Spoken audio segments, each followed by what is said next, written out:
The first time the backbone breathed under my tires, I thought the reefer had hiccuped. August had cooked the day to a shimmer. The asphalt still sweated heat like a fever after dark. I was pushing north out of San Marcos with a cold. Load leafy greens that punish you if the temp drifts a degree, and I was riding that thin edge between steady and sleepy, where your blink lasts half a second longer than it should. Ranch Road. 12 felt like a reasonable shortcut until the limestone started shouldering up on both sides and the wind got ideas. The ridge they call the Devil's Backbone isn't just a road. It's a knife laid down to separate two kinds of dark. On your left, canyon drops and cedar. On your right, rock and scrub that drink the lights. I cracked the window to keep the glass honest and breathed in cedar, hot dust. And this is the part I keep circling back to something lightly sweet. Honeysuckle, my brain offered, a nice lie for August on that limestone. The dash thermometer slid from 81 to 77 in less than a mile. Texas night air doesn't do that unless someone bigger than weather is turning a dial. The reefer held at 34. The compressor kept its lazy sawtooth hum. Then my high beams brushed the overlook pullout and found a woman where no one stands at midnight, hands on the guardrail. Posture easy, a pale calico dress that looked like an old photograph had walked out of a frame. Her hair was pinned up, neat as if she'd been instructed to sit still for a long time. She didn't turn as I crept by. She didn't film a ride or flinch when the air horn coughed once on its own, like it sometimes does when moisture makes mischief. I told myself she was a trick of distance and glass, but the habit of a lifetime made me murmur, "Ma'am?" to a window that wasn't down. The passenger mirror showed nothing. The convex blind spot mirror, that guilty little truth-teller under it, showed her sitting in my passenger seat, hands folded in her lap, face turned toward the canyon the way you turn toward a song you know is about to hit your favorite line.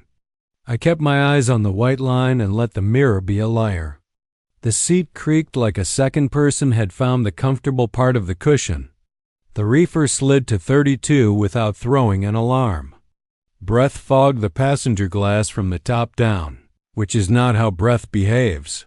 "Ma'am," I said again, steady and soft because panic drives worse than anything, "you don't want me. You want the ridge." Wind hushed.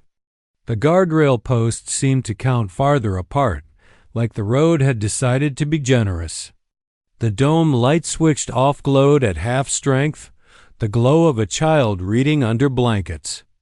Down the canyon, 3 lantern yellow lights began to move through the cedar as if they knew the trail by heart, one after the other, bobbing at the height a rider's hand might carry flame. Their light wasn't lead clean. It was tired and old and warm as an organ note. I could hear nothing but my engine, and under it a low thrum like hoofbeats carrying across rock dot at the little turnout where somebody keeps a weathered wooden cross fresh with flowers. The temperature in the cab dipped in a single breath. River scent rolled through, a cold mineral taste like Guadalupe water pulled straight from shadow. The dome light sighed itself dark. The seat uncreased. In the mirror, the woman was gone. In the convex, a pale afterimage clung a heartbeat longer and then washed away like fog caught by a breeze. My reefer log later would show one neat blip to 29.9 at 22:14, climbing back to set point without an alarm, as if someone colder than steel had leaned their shoulder to the unit and then thought better of it. I fueled at Blanco for an excuse to stand under fluorescent lights. Cedar Needles 3 were stuck to the passenger vinyl, damp the way morning makes things damp, though it was well past midnight and August wasn't giving up any night dew. A kid at the next pump asked if I'd just come off the backbone. I said yes without meaning to. He nodded like a man nods at weather. Nothing to be done about it. "Don't look right when it gets cold fast," he said, and didn't explain. "I don't run that ridge after sundown anymore. If I hit it near dusk, I set the hazards just once, like a throat clearing, and I don't let my eyes go hunting for the view." The backbone remembers posture and footfall and who leans where on the rail. Whoever shared my cab that night was neither cruel nor kind. She was heavy with a purpose I was lucky to be irrelevant to. Sometimes, southbound in broad day with the radio chattering about way stations and fog on 10, I'll catch the sweet edge again, that impossible honeysuckle. The cab gets a little colder. The seat creaks like memory. I keep my hands at 10 and 2, and I do not say ma'am out loud because names and courtesies can open doors you didn't mean to touch. You know the smell of hospitals. Not the clean you get at a dentist, not the bleach of a well-run kitchen. It's a layered thing. Old antiseptic, wet plaster, metal filings, the breath of a lot of people who have been told to wait. That smell found me with the windows rolled up when I parked near the husk of Yorktown Memorial a little after midnight. I was supposed to deadhead to Goliad at dawn, and the lot was wide and flat and free. The brick facade slumped under moonlight, windows blacked by time, a crossworked emblem still clinging to one corner like a promise nobody could keep. I had no business getting out. But the cab had gone close and stale in the way a small room does when your thoughts take up too much air. The CB, which I leave on low even when the highway is asleep, made a sound like a knuckle gently tapped against a microphone grill. Then a woman's whisper, the kind nurses use when the hour is indecent. Room 3. Channel bleed. I told myself, though the cadence of it didn't fit any chatter I know. I sat with my hands quiet for a count of 20 and watched my own reflection in the glass fail to blink. The dome light in the sleeper flickered on at half gloam without direction from my hand 3 quick pulses. A pause, one long. I snapped it dark, cursed myself for spooking, and immediately opened my door, which is exactly the sort of thinking that keeps drivers out of old age. Weeds stroked my jeans. Crickets got quiet in that way that gives you the exact outline of your body in the dark. The front doors hung by one hinge each, the combined motion of them like a slow clap. My flashlight lanced mint green paint gone to scab, ceiling tiles hanging by wire like cheap chandeliers. The air tasted like the inside of a battery. A sign with 1 to 5 lay half off its chain. The numbers on the door plates were mostly gone, but the third room on the right still had a 3 that caught the beam. The moment I put my shoulder against room 3, the light juddered. Not a dying battery shiver, more like somebody stepping between me and the beam. In the beat of dark, I heard 3 breaths through a throat that sounded split. When the beam came back, a bed frame slouched against the far wall, springs rusted into lace. On the wall above the head end, someone had written driver in the dust with a finger. The lines were too crisp to be old. Whatever dust I breathed, there was fresh. Down the corridor, a metal tray skittered and then spun to a stop against cinder block. The sound came to me with a softness like distance bending. I took 1 step backward and the floor under that foot rasped as if grit had been set down under it just then like a chalk mark put where a foot is supposed to. Go. Not tonight, I said to the room, which is not a thing I say to rooms. My voice sounded like it had been packed in cotton. I did not run.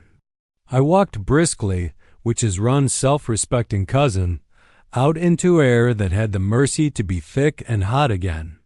The hospital doors clapped their hands slow and missed. I made my truck busy.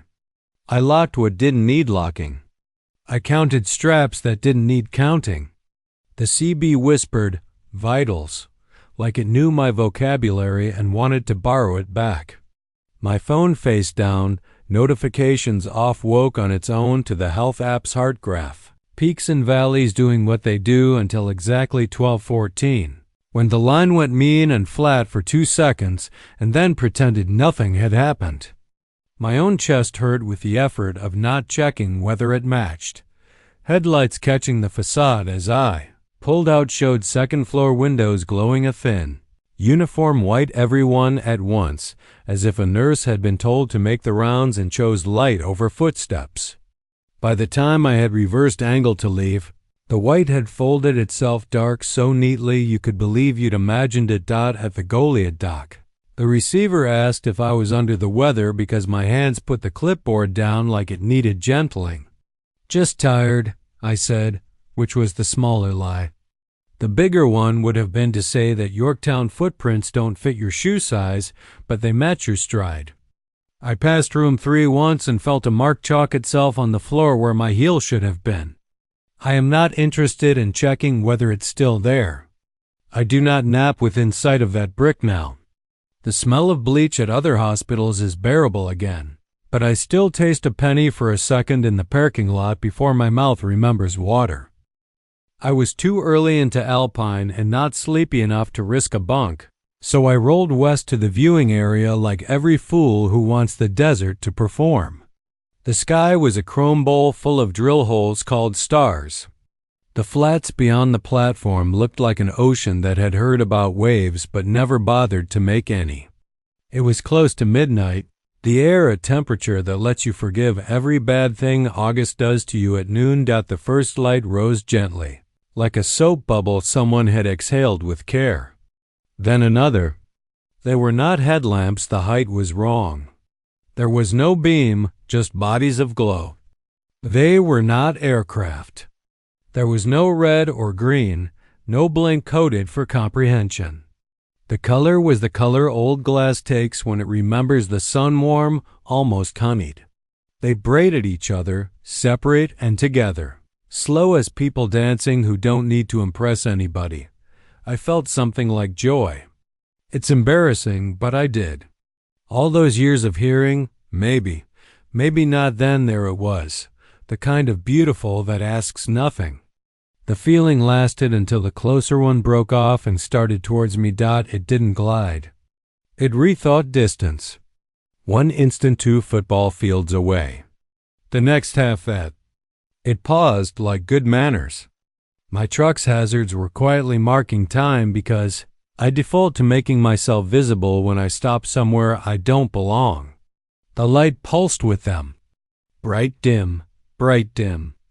It matched me perfectly for 30 seconds. Then I switched the hazards off. The orb steadied, considered, and then made its own rhythm. 3 quick pulses. A pause, 1 long. Out on the flats, the second orb answered with a slow, sustained glow like an organist finding a note that will stand up the hairs on your arm. I had the very stupid thought that I was in the way of a conversation. The close one lifted above the cab. My windshields went bright without glare. Every bug smear on the glass turned into a tiny constellation charting the history of my poor wiper habits. The dash lit itself slightly brighter. The dome light woke again to the tiniest glow, and this time I didn't reach for the switch because I wanted to know what the truck would decide to do by itself. The CB popped with that confident little click radios make when someone has keyed and then thought, no, not yet. Then it went black. I do not mean it drifted away. I mean whatever made it visible removed itself from the concept of light in a single beat. Darkness returns with a shove when the thing you were using to see disappears. For the first loud seconds, the only sound in the world was my blood tide in my ears. Far off, the second orb pulsed once, long and low. The first answered by appearing again where it had started, as if it had never left but wanted me to think it had. I turned the key because drivers trust noise. At a cattle guard 5 miles toward Marfa, the old kind with the musical bars, the song it sang under my tires went sharper than physics. A note so high and clean it put a taste in my fillings like I'd chewed tinfoil. My reefer cycled on for 3 seconds in an empty box and quit, leaving behind the faint smell of salt water where there should have been dust and mesquite. Tell this and people nod toward ball lightning. Inversion layers, headlights bouncing off temperature boundaries. I nod too, because I like to live in a world with explanations. But on nights when the desert breathes evenly and the stars are so thick the darkness looks like the spaces between teeth, I keep my hazards off and my hands still. Every so often I think I see a warm, tired glass glow falling into pace with me in the mirror. I do not blink at it. I do not teach it my rhythms. If it needs to talk, it can learn a language I'm not qualified to hear. Mineral Wells wears the baker like an obligation. You can't not notice the 12 stories of brick and bravado, Spanish revival bones, and empty sockets for windows. It's the kind of ruin that makes even loud men go quiet. I only meant to stretch my legs there and fill a coffee with something stronger than convenience store optimism. The wind had a panhandle edge that made February feel personal. On the north side of the hotel, glass ticked a tink, then two, the sound of a building shifting in its old shoes. I looked up because human beings never learn, and seventh-floor darkness moved. Not a motion you could describe, exactly. A relocation of shadow nearer the window. It leaned sideways until something like a face pressed the pane. You can't get features through rippled old glass, but you can get gesture. The gesture was intent. The hands that flattened against the window made me colder than the wind. Too long in the fingers. No joints where joints should be, no creases. They were the idea of hands as interpreted by somebody who had been given descriptions and never seen the real thing. I walked in the way brave people walk, which is the exact speed of a brisk retreat back toward my truck. Around the corner, the sulfur tang that made Mineral Wells famous cut the air. Under it, lilac powder the way old ladies wear it, and a cigarette smoke so fresh my mouth prepared to be annoyed. I don't smoke. There was no one else on the sidewalk close enough to own those smells. I heard music. Not radio, not a passing car. A scratchy, swaggering brass from a gramophone that shouldn't have electricity dot in the cab. I shut the door harder than it deserved. The radio, which had been asleep, found its own volume and tuned itself to the exact song I'd just heard. There was no station identification. The dial pointer didn't move.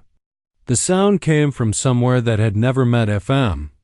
I turned the knob and nothing stopped it until I pulled the fuse, which is a magic trick I don't like to need. Fog grew on the inside of my sleeper window in the shape of a mouth. Not a smudge, a kiss. Red traced the suggestion of lips.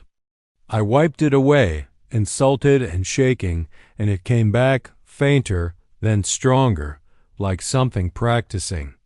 I do not keep lipstick in the cab. I do not keep company that wears it. Before I could decide whether to be angry or frightened, I was both. I rolled out. Mirrors held the baker in a way that didn't respect physics. The hotel refused to hurry into smallness. On the 12th floor, a dull glow walked toward the corner window, stopped short as if it remembered there had been a balcony once, and kept the distance. I didn't breathe easy until Highway 180 laid itself like a plan under my tires, and the town consented to become the size of a postcard dot at a truck stop outside Weatherford. Under lights brutal enough to show every failing, I found a key under my floor mat. Not the plastic kind every motel prints by the thousand. Brass heavy, with a round tag stamped 712 and the kind of wear that comes from thousands of pockets. It was cold in a way that felt deliberate. I dropped it in a trash can. The next morning it sat on my dash like a coin I'd been meant to keep. I've tried polite and I've tried rude. I've left the key in pawn shops. Clerks will not write a ticket for it. On a fence post, in a church poor box, on the counter of a diner that doesn't deserve my experiments. It returns. It is sometimes colder. It sometimes hums so faintly I think I imagine it. The kiss on my glass fades and reforms on nights when steam happens for no reason. I haven't gone back to Mineral Wells. People say the baker is being worked on again, that one day its rooms will be rooms, not wishes. If 712 opens for me, I won't go in. If I have learned anything running freight past places that keep their own calendars, it's that invitations don't care whether you are SVP. Old Alton is one of those places you don't end up at because of your route. You end up there because a night and a wrong turn conspire. Hickory Creek under it, trusses on top like a rusted spine, boards that have heard more footsteps than a church. Folks call it Goatman's Bridge because naming a thing makes it smaller. That night the fog had opinions. It lay low in the trees and high over the creek, a double blanket wet at the edges. I was empty, which makes a cab ring when you breathe too hard. The gravel lot near the trailhead took my tires with that river rock grumble. My headlights filled a truss like water fills a mold and then backed out, leaving the steel to be itself again. Curiosity is a tool I set down years ago, but I still carry a little one in my pocket for picking locks I have no business at. I idled forward just enough to hear the fan hum in the metal. The fog climbed my bumper and held on like it had hands. From the trees, footsteps came that didn't fit any animal I know, not the brisk, light test of a deer, not the considerate weight of a man in boots. Weight learned. A child practicing adult. The creek answered with its friendly bottle clink and then faded until it was only a rumor of water. Double quotes evening. I said because I have spent enough years in Texas to know that courtesy is either a blessing or a shield, and you can't tell which until later. The truss pinged, a clean, small sound as if a fingernail had tested the tension of a string. The passenger door handle rose against the lock with the patience of someone who knows locks are suggestions. The lock knob quivered like a nervous tooth. My window fogged from the outside first impossible physics and then made a perfect round clearing at face height. Not a breath mark. An oval like a suction cup. No condensation formed within that oval. I didn't look at it dead on. I looked at its edges. Beyond the glass, the fog had a density in one place that made my eyes want to slide away. The density leaned. If there were horns, they were the idea of horns, not the insult of bone. The CB sizzled open with squelch cracked wide, and a voice said my name the way a substitute teacher says the roll call of the dead. I have not used my name on channel in years. My handle is intentionally boring. The voice was almost mine, a little slow in the joints, like it had listened carefully and practiced. On the bridge, something hoof-tapped once. Not loud, not a threat. A metronome asking if I could keep time. The creek plunked a beat later with a sound that felt arranged, like the water had been told how to answer. I'm leaving, I told the fog that had a shape. You don't want me here.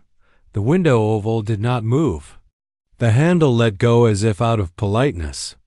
The back tires chirped a little the way tires do when weight shifts imperceptibly and then decides to pretend it never happened.